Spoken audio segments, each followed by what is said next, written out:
My name is Kim Howitt. Welcome to the Champions of Challenge story series, Volume 2, where our hero today, her name is Mary, and she's so excited to share her tale.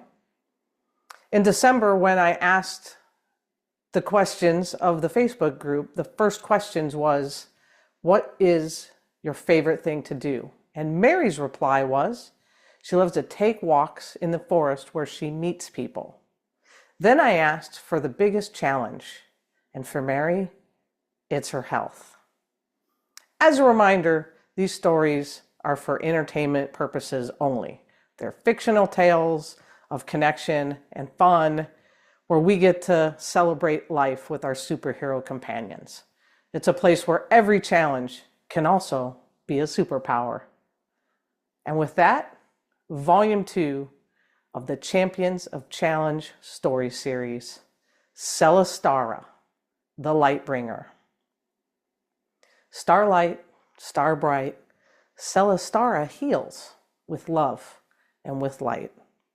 Her alter ego is Mary, and she's a proud Great Pyrenees. Her favorite hangout is in the forest, where she gets to meet people and other forest creatures. Her theme song is The Light of Love by Florence and the Machine. Her superpower, elemental energy healing. She holds inside her heart the power of the stars to bring healing and love to those in despair. Her weakness is energetic overload, giving and giving and giving without rest and without the allowance of receiving.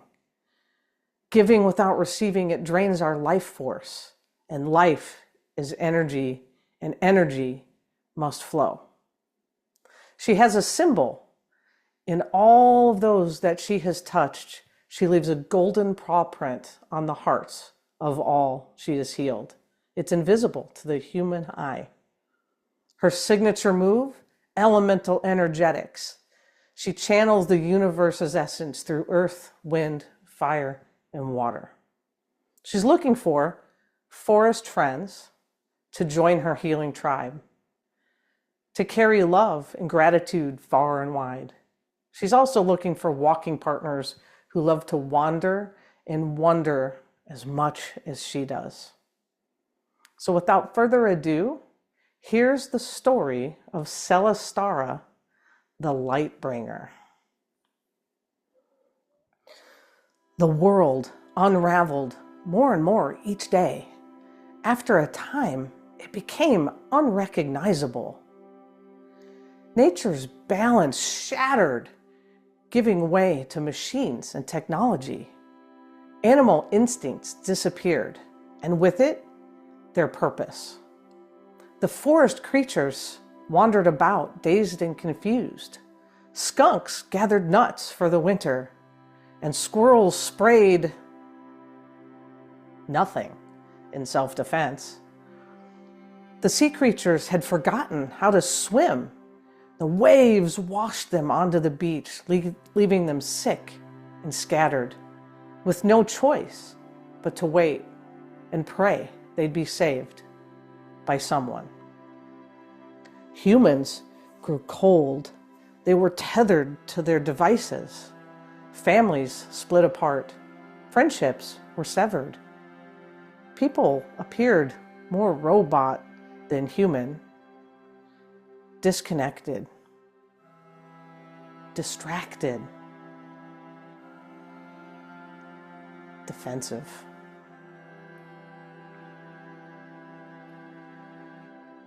Total collapse was near. Mary knew she must step up her game. Her mission is, and always had been, to heal the world one soul at a time. And to this point, Mary had successfully hidden her true purpose and identity. She lived a happy life inside her home with her two brothers and her human mom and dad. She was born a Lightbringer. She had been born Celestara. When she was born, there were many like her, but as the world fell out of balance, the number of light bringers decreased to dangerous levels, putting more pressure on her and the few remaining healers. Celestara did her work in silence.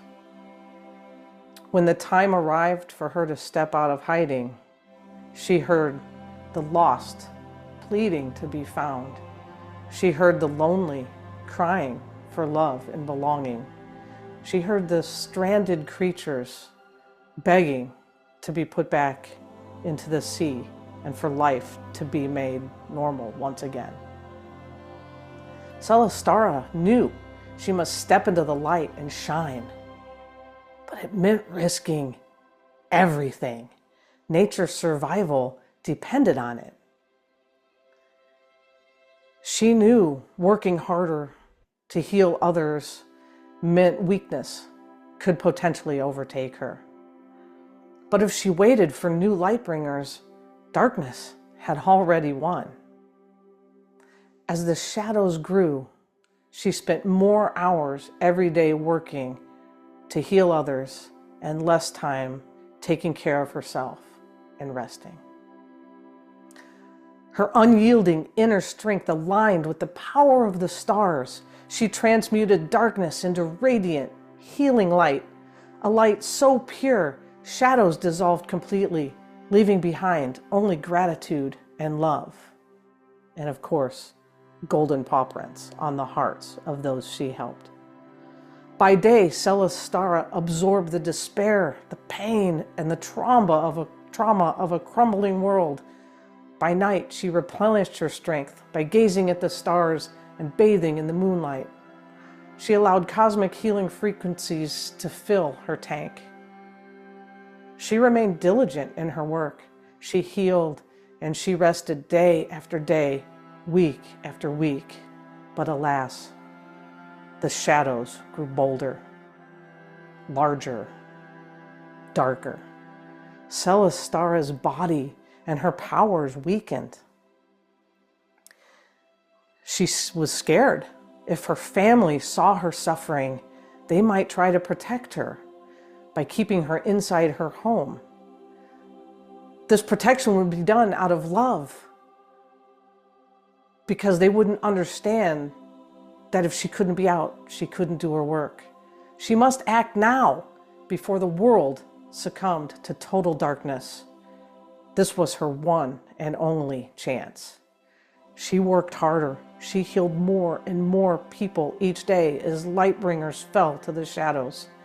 The weight of the diseased world took its toll. The shadows pressed down harder. Her body broke and crumbled. Each step she took felt like she dragged 2 tons of weight behind her on a chain. And one day, she ran out of energy before lunch.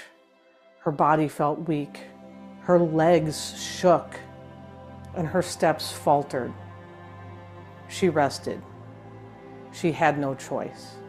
But she continued to push beyond her physical limits until one day she collapsed into her bed, unable to stand.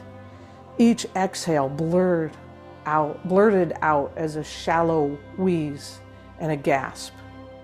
But her resolve never wavered.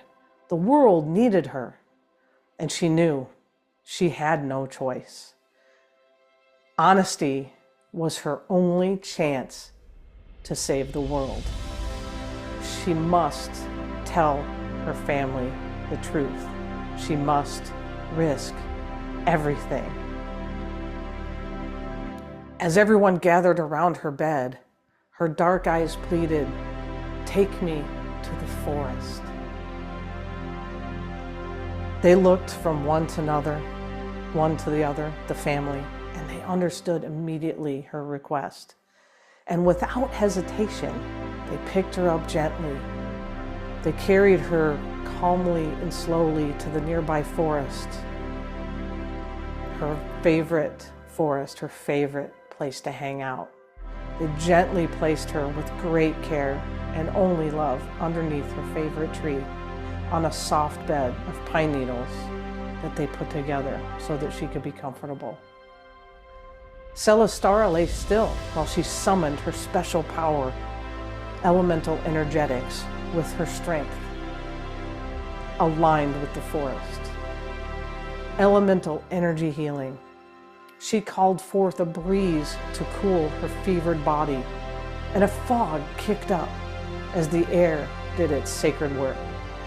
She called to the blazing fire deep within their earth's core to ignite her strength, and flames burst forth deep inside her heart, warming her entire body.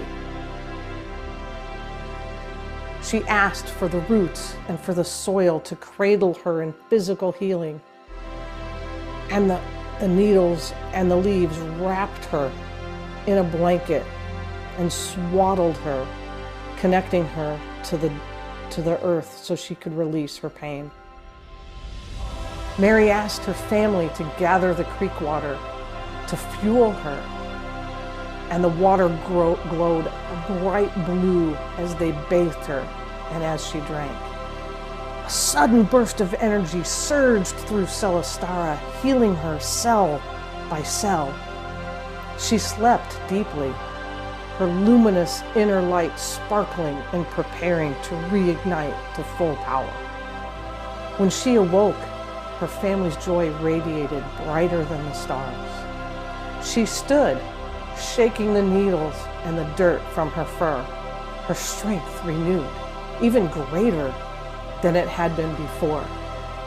As they walked home, she passed many who she had healed, and she knew that they had arrived there to in turn heal her. Only Celestara could see the golden paw prints on their hearts, a quiet reminder of her important mission. That night, as the lights dimmed and the family fell asleep, Mary looked in on each of them with love, and she saw the glow of golden paw prints visible to her through the darkness. Today, she created brand new light bringers, and she knew that no matter how dark the world became, her light bringers would always rise to meet the challenge. The end. Thank you for listening.